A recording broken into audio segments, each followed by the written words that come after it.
Isu Jakarta tenggelam ini udah seringkali keangkat ya ke permukaan oleh beberapa orang dan juga oleh beberapa ahli dan biasanya menjadi isu cukup serius pada saat yang bicara orang-orang yang penting dan terkenal gitu ya. Terakhir kan Presiden Amerika gitu. Nah, kalau kita sesungguhnya melihatnya adalah kita dari lokal orang-orang Indonesia pada umumnya tidak terlalu terpengaruh luar biasa terhadap berita itu karena eh, perumahan-perumahan di daerah Jakarta Utara yang di pinggir pantai itu saya melihat peminatnya cukup banyak dan pasar properti sekarang itu saya melihatnya lebih terabsorb oleh orang-orang yang memang ingin membeli rumah.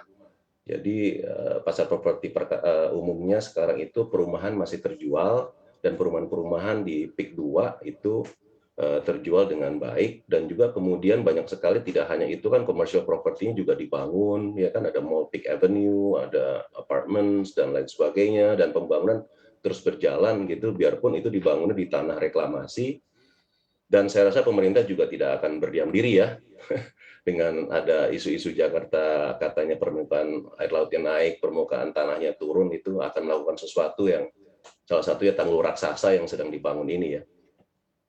Demikian, Bicara terkait dengan Aneka. tanggul raksasa, proyek ini kan dinilai katanya bisa mencegah Jakarta tenggelam. Tapi kalau kita lihat kondisi saat ini di lapangan, ini juga sepertinya mandek begitu proyeknya. Kalau tanggapan Anda seperti apa?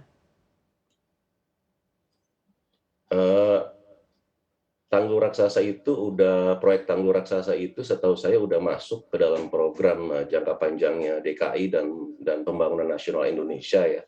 Jadi saya rasa ada keterlambatan dan ada slowing down dari penyelesaian tanggul raksasa ini. Saya rasa wajar karena memang ini proyek besar dan harus dianalisa secara menyeluruh. Tetapi tetap menjadi prioritas menurut pendapat saya dan pada akhirnya juga akan selesai dengan segala kelebihan dan kekurangannya dalam pemerintah kita berkoordinasi dengan pemerintah daerah, tapi saya percaya akan selesai karena tidak akan dibiarkan keadaan Jakarta ini yang permukaan lautnya katanya naik itu akan terus begini.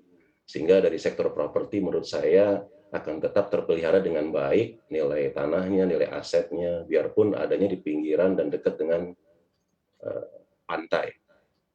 Baik, artinya dengan adanya prediksi dari Presiden Amerika Serikat, lalu juga ada kenyataan di lapangan seperti itu, ini tidak akan mempengaruhi perkembangan penjualan di Jakarta Utara. Secara umum menurut pendapat saya tidak, karena sekarang ini ya penjualan perumahan di daerah sana cukup terjual dengan baik dan terabsorb ya. Memang faktor-faktor komersil dan apartemen memang agak tersendat, karena memang lebih bukan karena isu Jakarta tenggelam, lebih karena oversupply, COVID-19 crisis ini, dan kita sedang menghadapi dilema supaya COVID ini bisa segera berakhir. Untuk informasi lebih lengkap dan berita terkait, jangan lupa untuk klik link di deskripsi. Dan jangan lupa juga untuk unduh aplikasi CNBC Indonesia di Google Play Store dan App Store. Dan yang terakhir, jangan lupa untuk subscribe ya.